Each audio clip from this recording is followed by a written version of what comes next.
wabarakatuh. Selamat sore pemirsa semua, berjumpa lagi dengan saya Lara Jingga di BTV Jambi.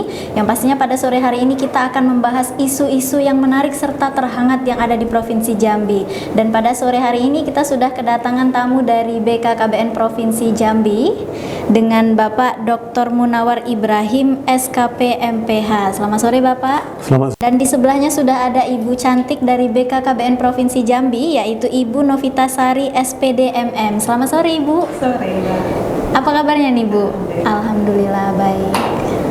Ya, langsung saja pemirsa, pada sore hari ini tentunya kita akan membahas permasalahan nih yang ada di Provinsi Jambi, salah satunya mengenai stunting.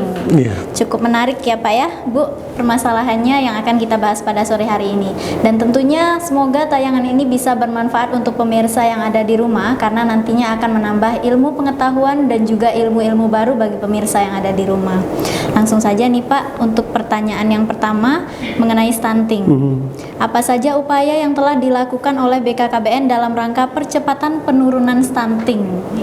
Ya.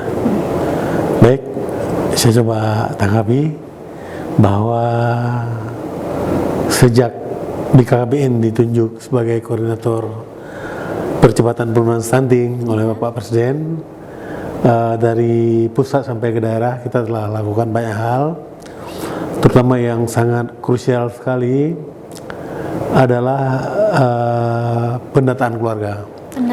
Pendataan keluarga itu semacam sensus untuk mengetahui sebenarnya di mana posisi keluarga Indonesia saat ini dalam konteks tumbuh kembang anak. Misalnya kita dengan adanya pendataan keluarga ini kita jadi tahu ada berapa sebenarnya keluarga yang beresiko stunting di Indonesia. Kemudian berikutnya juga beberapa upaya yang sangat strategis lainnya, termasuk pembentukan tim percepatan penurunan stunting. Oh, sudah ada timnya khusus? Sudah ada tim, mulai dari pusat yang di mana Pak Wapres sendiri itu sangat berperan dalam tim ini. Kemudian untuk provinsi itu ada Pak Wakil Gubernur. Untuk Provinsi Jambi sendiri itu ketua TPPS-nya atau tim percepatan penurunan stuntingnya itu Bapak Dr. Andus Abdullah Sani MPD. Beliau ketuanya dan dilengkapi oleh berbagai struktur tim lainnya dari lintas sektor yang ada di Provinsi Jambi seperti Bapeda, Dinas Kesehatan, PUPR, Sosial dan sebagainya. Diharapkan tim ini akan memberi kontribusi nyata untuk penurunan stunting di Provinsi Jambi. Kemudian di samping dua kegiatan tersebut, ada juga kita telah membentuk tim TPK, tim pendamping keluarga. Setiap desa atau per kelurahan itu ada 3 orang yang terlibat langsung di akar rumput. Mereka mendampingi keluarga-keluarga dengan risiko stunting, anak-anak dengan stunting, keluarga-keluarga dengan ada calon pengantin remaja yang kemungkinan juga akan berkeluarga. Nah, mereka akan melakukan screening dan sebagainya di lapangan. TPK ini di anggotanya terdiri dari bidan yang ada di desa itu, tim PKK yang ada di desa itu, dan satu lagi adalah kader desa yang bersangkutan. Mereka lah yang lebih tahu. Dengan adanya mereka di lapangan, kalau ada apa-apa mereka akan langsung berhubungan dengan institusi pelayanan di tingkat dasar, misalnya dengan Puskesmas, bahwa di tempat kami misalnya ada seorang anak yang ekstrim berat stuntingnya, kekurangan gizi berat, itu akan langsung ada penanganan. Saya pikir itu yang telah kita lakukan, sehingga memang kita harapkan program percepatan penurunan stunting ini akan cepat kita bisa laksanakan di Provinsi Jambi itu dong. Berarti hubungannya memang sangat erat dengan elemen pemerintahan yang lainnya ya Pak ya, badan-badan lainnya gitu.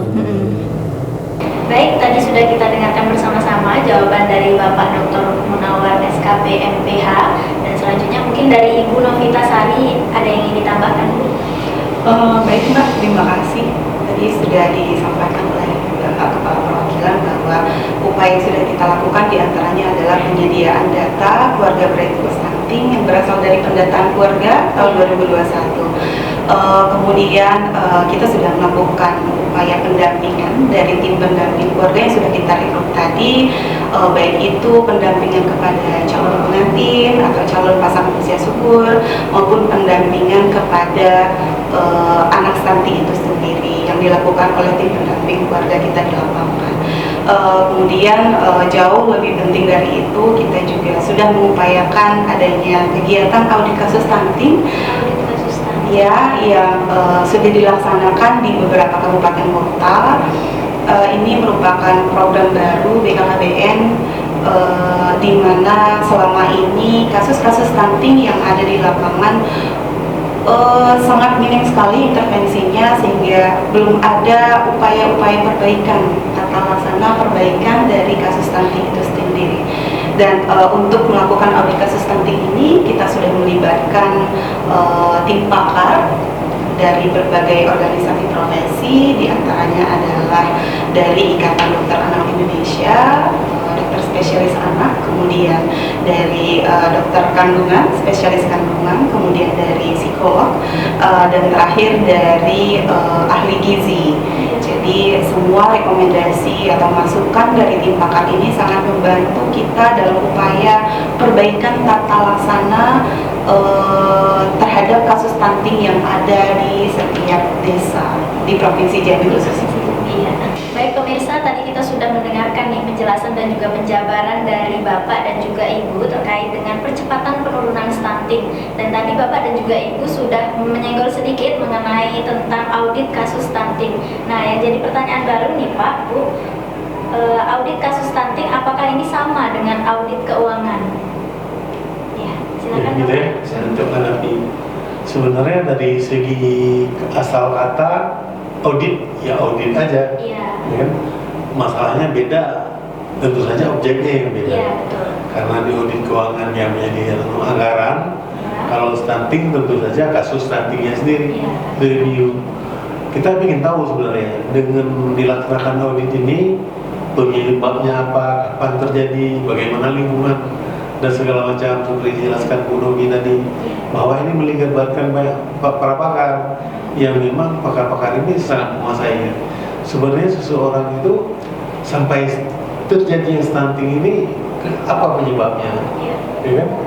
Baik dari fisik, psikologi, sosial dan sebagainya. Oleh karena itu dengan adanya audit stunting ini kita akan tahu bahwa penyebabnya ini belum tentu loh bahwa stunting ini hanya saja dari keluarga yang kurang atau miskin, ya kan?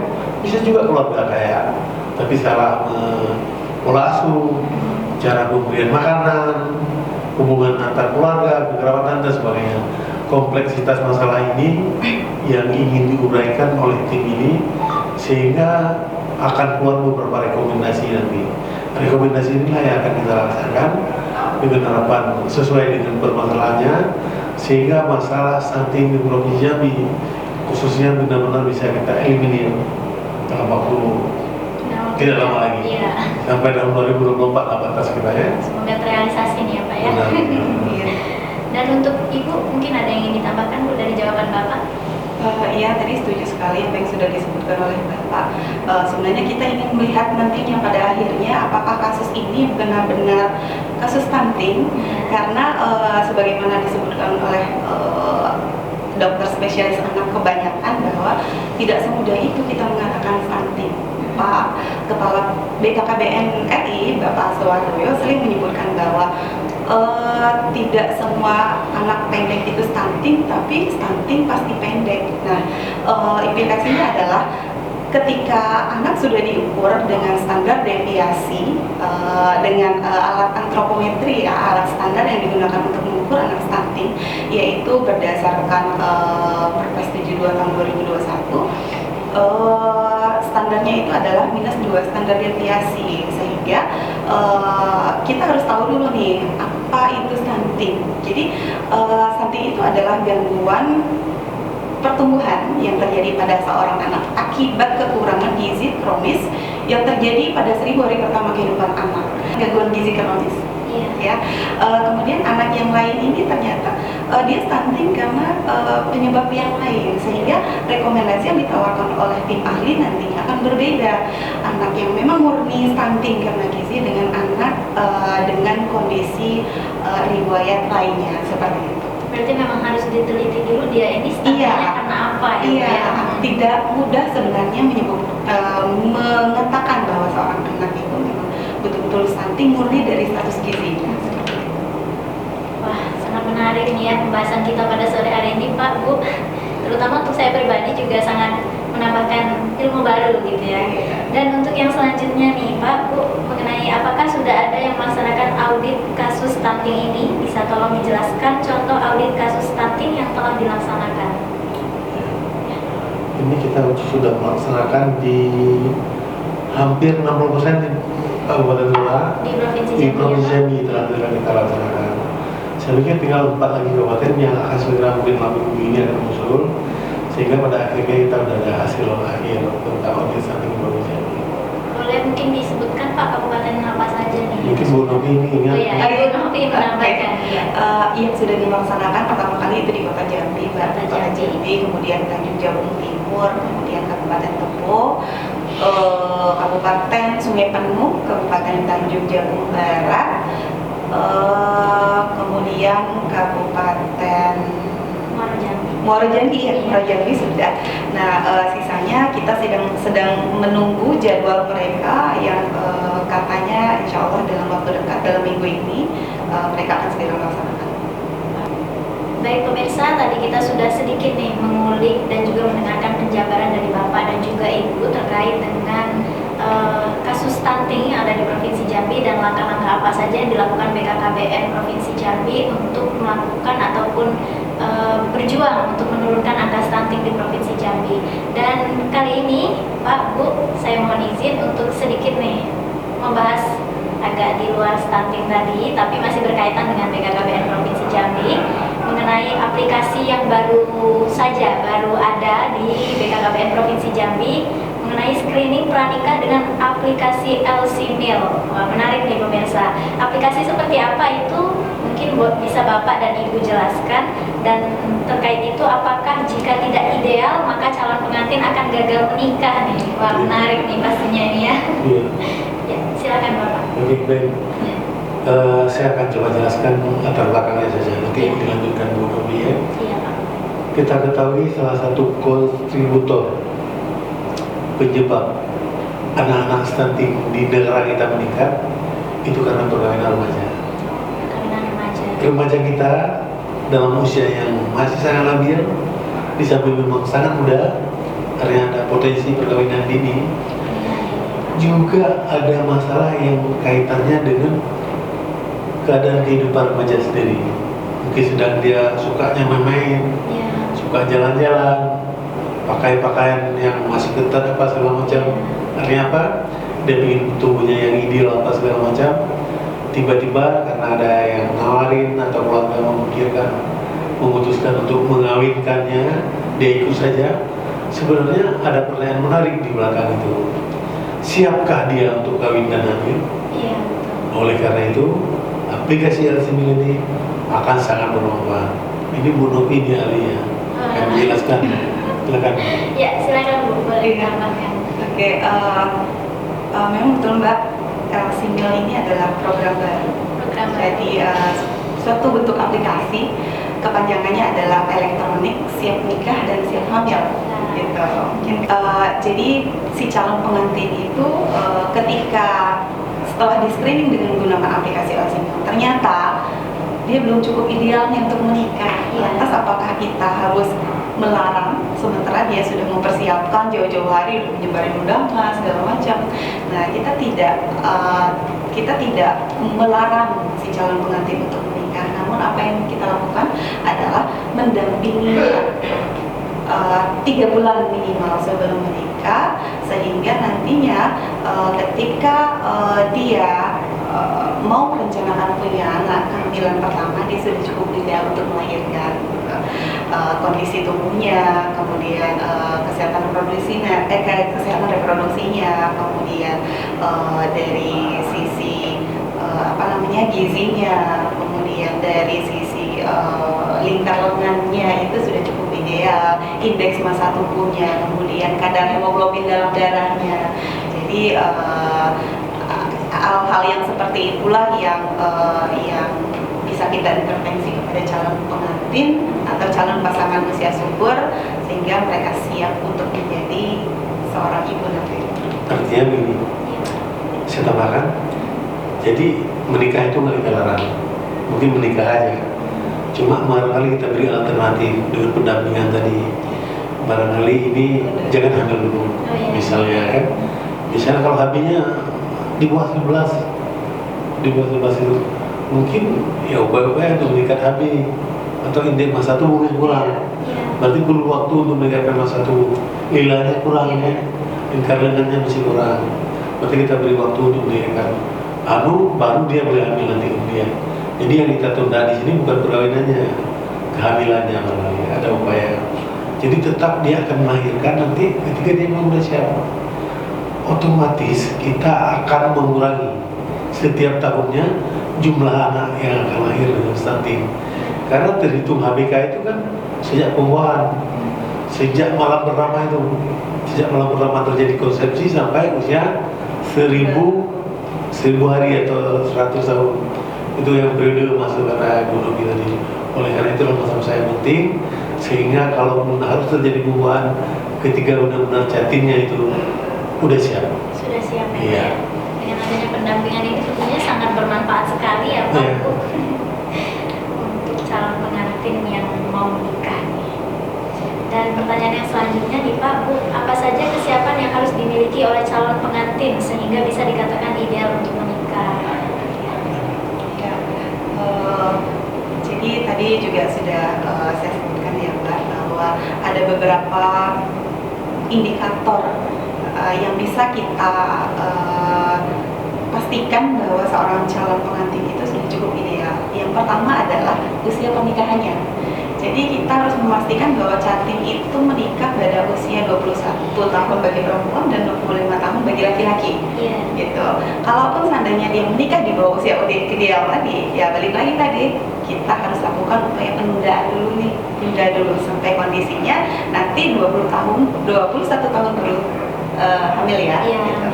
Kemudian yang kedua adalah yang tadi kadar hemoglobin dalam darah itu kalau di dalam aplikasi Alzheimer 12 gram per desiliter minimal. Kemudian mengukur lingkar lengan atasnya itu idealnya adalah 23,5 cm gitu. Kenapa harus standar idealnya seperti itu? Karena terkait dengan ukuran pinggul si calon ibu nantinya, dia belum cukup ideal, belum cukup sempurna seperti itu. Jadi dikhawatirkan nanti akan beresiko tinggi untuk melahirkan. Kemudian ada lagi indeks massa tubuh tadi sudah disebutkan, dan yang terakhir adalah faktor keterpaparan asap rokok. Nah, ini baik itu untuk jatim perempuan maupun jatim laki-laki. Jadi yang di screening ini adalah dua-duanya, jatim perempuan dan jatim laki-laki. Nah, keterpaparan asap rokok ini sangat berisiko bagi janin yang sedang dikandung dan anak yang sudah dilahirkan, karena ya tadi balik lagi akan berisiko menjadi anak yang stunting. Jadi kalau pendampingannya kita sarankan kepada khususnya biasanya kaum pria ya ingin menikah jatim laki-laki, stop dulu nih 3 bulan menjelang mau pernikahan atau mau pembuahan ya, stop dulu lah 3 bulan, jangan dulu merokok seperti itu. Jadi memang kita persiapkan karena kondisi bibirnya itu kan berasal dari sperma laki-laki yang sehat. Dan selanjutnya nih Pak, Bu, tadi ada disebutkan ada program Bapak Asuh Anak Stunting. Baru-baru ini BKKBN juga telah pengukuhan Bapak Kasat Jenderal Dudung Abdul Rahman menjadi Duta Bapak Asuh Anak Stunting Nasional. Boleh dijelaskan program Bapak Asuh Anak Stunting itu seperti apa Pak? Oke. Jadi kenapa Pak Kasat? Kan itu namanya duta. Duta itu kan representatif. Representatif kita harap suatu kelompok yang mewakili kelompok pada umumnya. kita harap dengan adanya figur ketokohan Bapak Kasat ini akan menjadi inspirasi bagi bapak-bapak seluruh Indonesia. Ini sebenarnya bicara Bapak bukan sebatas Bapak, juga ibu-ibu nih, Bapak Ibu. Tapi memang kita sengaja itu mengajak pihak Bapak Kasat untuk jadi duta Bapak asuh anak stunting seluruh Indonesia. Ini ingin kita tularkan di seluruh begini, terutama kita di Provinsi Jambi. Mungkin dari Ibu ada yang ingin ditambahkan?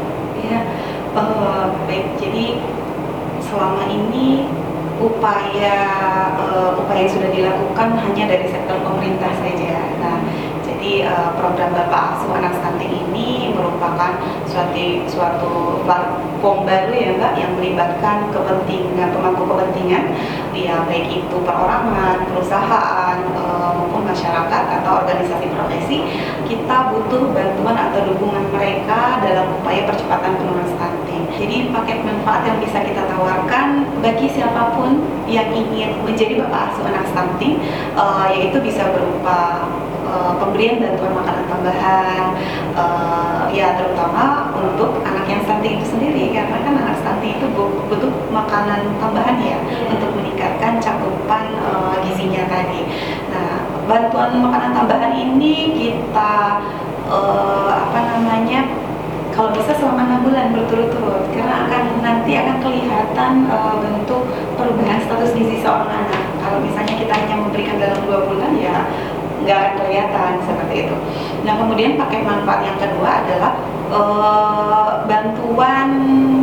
bantuan langsung tunai boleh diberikan kepada baik itu anak yang stunting maupun keluarga yang berisiko stunting. Kemudian mungkin juga bisa bantuan berupa iuran kesehatan,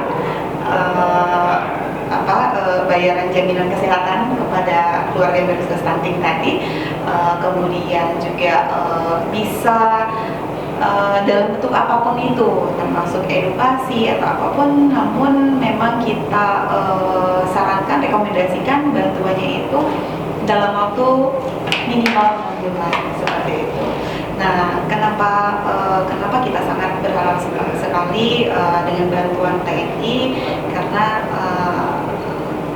harapannya adalah mereka bisa menyebarluaskan informasi, merangkul semua elemen-elemen masyarakat untuk mau berpartisipasi dalam menjadi Bapak Asuh Stunting ini, agar percepatan penurunan stunting tadi yang sudah disebutkan oleh Bapak Kepala Perwakilan kita bisa mencapai sesuai dengan target yang sudah ditetapkan oleh pemerintah nantinya.